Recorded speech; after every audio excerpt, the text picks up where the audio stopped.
तो वैसे साहब, मियाँ जावेद लतीफ़ साहब बड़े दुखी दिल से बता रहे थे कि आप लोग जो ट्रेनिंग शेयरिंग ले रहे हैं उससे बाद आ जाएं, मुल्क की सालिमत की तरफ लौट जाएं। और दूसरा, आप लोगों के हालात इसलिए भी बड़े ख़राब नज़र आ रहे हैं कि GHQ हमला केस में अब बानी PTI समेत दीगर मुल्ज़मान पर 16 नवंबर को फ़र्द जुर्म आयद होगी। और प्राइम मिनिस्टर के बशीर कह रहे हैं राना साहब के 190 मिलियन केस जो है वो बिल्कुल क्रिस्टल क्लियर है। 79 सवाल पूछे गए इमरान साहब और उनकी अहलिया से, और इसके अंदर जो है ना मामला सीधा हो जाएगा, यानी कि 2+2=4 है। ये केस जो है सज़ा होगी इसमें इमरान खान को। तो सर कोई लचक दिखाएं आप इनके साथ, मेरे ख्याल से। अहमद अवैस साहब, आपसे सवाल किया मैंने। देखिए, जो अभी मियाँ साहब ने ख़ताब किया और उसने जोश जज्बात में काफ़ी वो मेरी जो कंटेंशंस थी उनकी वजाहत भी कर गए और बड़ा अच्छा कर गए, और मैं शुक्रगुजार हूँ उनका। बाकी देखिए, मैं आपको बताऊं कि हालात जिस तरफ भी जा रहे हैं, अब हम हर वक्त अगर माजी को पीटते रहेंगे तो वहीं खड़े रहेंगे। ठीक है, एक निज़ाम है ना कि आप माजी को भुला देने का जो इंसान में एक अहलियत है वो यही है कि आप आगे नहीं बढ़ेंगे जब तक माजी में पकड़ के बैठे रहेंगे उसको। इसलिए आगे बढ़ने के लिए हमें बहुत सारी चीज़ें भुलानी पड़ेंगी। अब भुलाने के लिए बहुत बुनियादी चीज़ें हैं जिनको हमें साथ लेके चलना है। मसलन आपको मालूम है कि ये जो निज़ाम जो है, ये जिसकी बुनियाद फस्तायत के ऊपर है, या जो आर्बिट्ररी रूल जिसको कहते हैं, या जिसको रूल ऑफ अथॉरिटी कहते हैं, ये निज़ाम तो बहुत अरसा, सैकड़ों साल पहले रद्द हो चुका है। क्योंकि जब आपने रूल ऑफ लॉ की अथॉरिटी को एक्सेप्ट कर लिया, निज़ाम ने आपके लीडर को बंद किया हुआ है, ये तो हम माने सर। इस निज़ाम ने मियाँ जावेद लतीफ़ की पार्टी को प्राइम मिनिस्टर बनाया हुआ, ख्वाह वो जीते या नहीं जीते ओवरवेलमिंग मेजॉरिटी से। तो ये निज़ाम आपके तो खिलाफ ही चल रहा है ना इस वक्त सर। नहीं, वो दुरुस्त निज़ाम गलत चल रहा है तो चलता रहेगा, लेकिन उस निज़ाम के साथ कंप्रोमाइज़ नहीं करना चाहिए। ठीक है, आज ख़राब है, आज पानी जो है आब रवां जगह चल पड़ा है, और आज गंदा पानी निकलेगा तो फिर कल को साफ पानी की तवक्को कर सकते हैं। ठीक है, लेकिन स्टैग्नेंट वाटर है तो कोई तवक्को नहीं होगी, वो वैसा ही रहेगा। तो ये है सूरत हाल। लेकिन बात यह है करने की कि इन सारी बातों के बावजूद देखिए ना, जो मामलात को हमें क्लियर करना है वो ये है कि हमें कॉन्स्टिट्यूशन को अपहोल्ड करना है एट एनी कॉस्ट। हमें जुडिशरी की इंडिपेंडेंस को जमानत देनी है इस बात की कि जुडिशरी विल रिमेन इंडिपेंडेंट, और वो कॉन्स्टिट्यूशन का बेसिक स्ट्रक्चर है उसको बदल दिया आपने।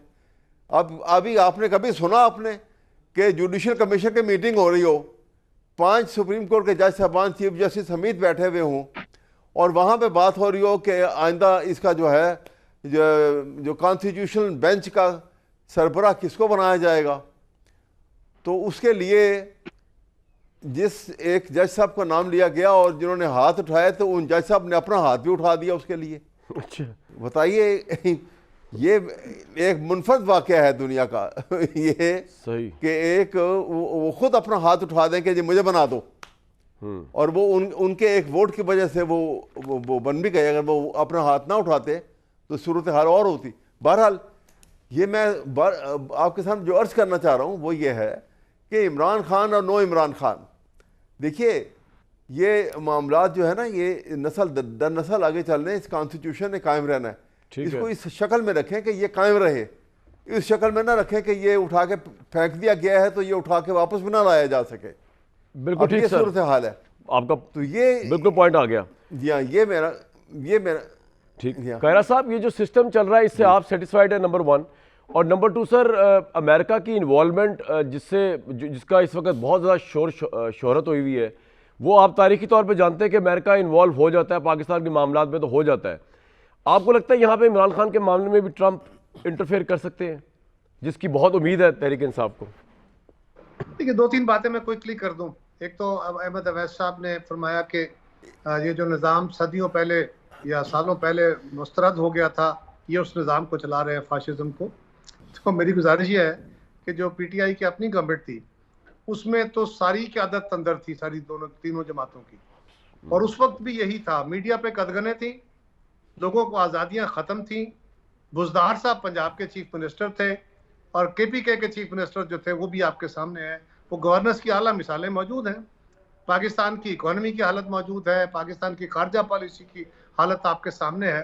तो मैं इससे ज्यादा मजीद नहीं कहना चाहता। ठीक है। जो सूरत हाल है कि एक एक कैदी को खान साहब खुद फरमा रहे थे कि मैं जाके इसका पेशी उतारूंगा और फलां करूंगा, और फिर मॉनिटर करते थे।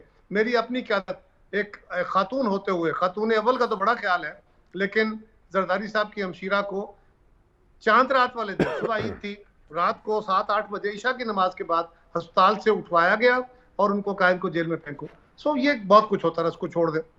रही बात दूसरी, इमरान खान के केसेस में डिले हो रही है, तो एक तो मुझे ये पूछना है कि क्या उनके केसेस को हुकूमत डिले कर रही है, प्रोसिक्यूशन, या खान साहब की तरफ से डिले हो रहा है? अभी तक तो अदालत उनको कह रही है कि आप जल्दी आए, आप अपने केसेस के ऊपर एडजमेंट ना लें, और वो एडजमेंट ले रहे हैं। ज्यादातर एडजमेंट उनकी तरफ से ली गई हैं। सो ये कहना कि हुकूमत उसको डिले कर रही है। तीसरा, बहुत सारे केसेस में उनको रिलीफ मिला है, उनको बेलें मिली है बहुत सारे केसेस में। अभी अहमद वैसा बता रहे हैं ना कि वो बाकी केसेस की बेल्स हो गई, तो वो पाकिस्तान की अदालतों ने दी, नहीं अदालतों ने दी है। और फिर सुप्रीम कोर्ट ने भी उनको जमानतें दी हैं, उनको हाई कोर्ट ने भी दी हैं, और हाई कोर्ट की और सुप्रीम कोर्ट की और बाकी अदालतों की जो मदासराई पीटीआई के लोग करते रहे वो भी आपके सामने मौजूद है। अब ये हो गया कि एक कानून बदला है, और उस कानून के बाद जो एक बेंच बना, आईनी बेंच 2 महीने के लिए, अब उसमें अचानक पता नहीं क्या हो गया। पहली गुजारिश तो यह है कि आइन के बेसिक स्ट्रक्चर में क्या तब्दीली हुई है? क्या आइन के अंदर ये ओरिजिनल आइन में नहीं था कि पाकिस्तान के जजेस, सुपीरियर कोर्ट के जजेस प्राइम मिनिस्टर की सिफारिश पे प्रेसिडेंट लगाते थे? क्या ऐसा नहीं था? और उसके बाद में तब्दील किया गया, और फिर वो भी अदालती फैसले के जरिए कर दिया गया कि नहीं जनाब, हम तो फैसला अवैध साहब कह रहे हैं ऐसा नहीं था। अच्छा, मैं बता दूं, तो ऐसा था, ऐसे नहीं था। मैं आपको बता जजेस दूंगा, का कोई रोल नहीं था, जजेस का कोई रोल नहीं था उसमें। एक फैसले की सूरत में सुप्रीम कोर्ट ने फैसला कर दिया कि सुप्रीम कोर्ट की हद तक, हाई कोर्टों में नहीं, वो भी सुपीरियर कोर्ट से, सुप्रीम कोर्ट की हद तक आइंदा से हम ही फैसला करेंगे कि जो सीनियर मोस्ट है वो जज, वो चीफ जस्टिस होगा, अपनी मुराद के फैसले भी खुद ही करेंगे। और ये फैसला भी कि जज ही जजों को अपॉइंट करेंगे।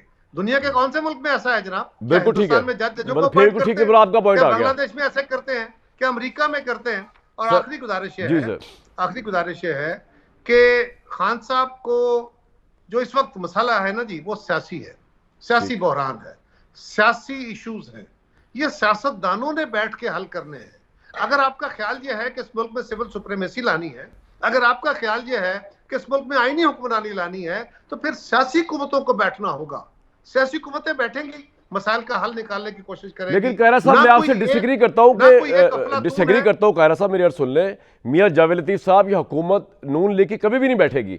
उनको पता है उनका बैठ रहा उनकी हुकूमत। मैं आपसे डिफर करता हूं। अच्छा, आप डिफर करता हूं।